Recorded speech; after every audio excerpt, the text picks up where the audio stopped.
Alright, so today I wanted to talk about the Ranger 198 microphones. Good microphones, they feel good in the hand, feel kind of heavy because they have weights in the backup. There's metal plates. That's where your weight comes from. This is just a plastic case, metal weights in the back. Feels good, I'm not complaining about that. It's really nice. Here's the thing. If you have a stock radio, you just buy a stock radio. This microphone, the black one as well, are not going to help you on audio quality. They're just not. Because the amount of noise cancellation that these do, that's what this lip guard is for. You need to put your top lip on this guard to talk into this microphone. If you hold it an inch away from your mouth, 2 inches, or if you reach up there, leave it hanging, just reach up there and key the mic, people are not going to hear you very well at all. It's going to sound like you're very distant, very quiet. Unless you have a radio with a ton of modulation, but you still need to hold it up to your lip to get the best out of it. If you're a quiet spoken person, not very loud, these are not going to help you.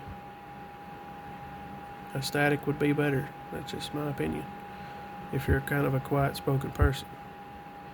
Or a Superstar 507. These have this chrome screen here, a layer of foam, another layer of foam,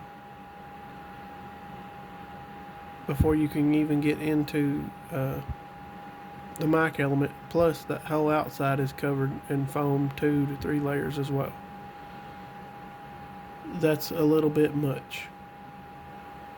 But modification for these, you can take your 4 screws out of the back, and then there's 4 screws on your mic element. Once you take those out, you can pop this out.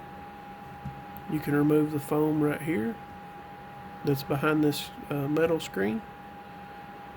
Take it off. It has an O-ring on it. Set it to the side because we're going to put that back in. I'm not going to show you guys how to do it. It's simple. Okay. Once you take that foam piece off with the O-ring, set it here.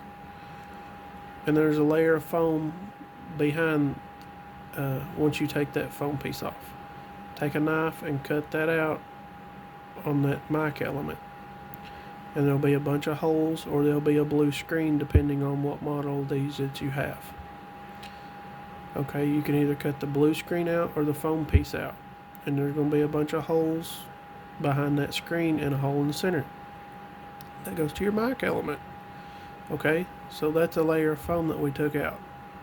We can then take that foam piece, put it back on with the O-ring, screw our mic element back in. It's directly behind this. 4 screws. Make sure to put your push talk button back in its holes it needs to. Other 4 back on, you'll have better sound quality. It will help out. Some people do a resistor mod to them, or you could just take both layers of foam out. If you're a quiet spoken person and you want better audio, but if it gets to be too loud, back your mic gain down. There's no need to run mic gain all the way, all the time. Especially depending on your radio and who it was tuned by.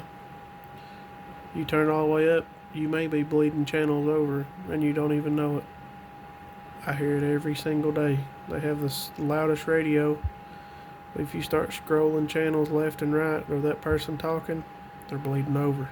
Too much modulation.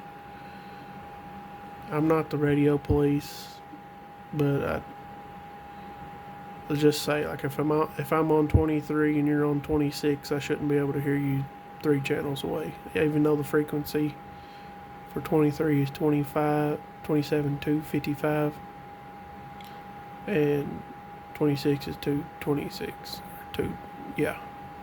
225 is for 23 and 226 is for channel 26. I understand it's weird to see on the radio if you look at the frequency, but Even if you're on 19, I shouldn't be able to hear you on 17. It's just annoying. But, alright, guys. Thanks.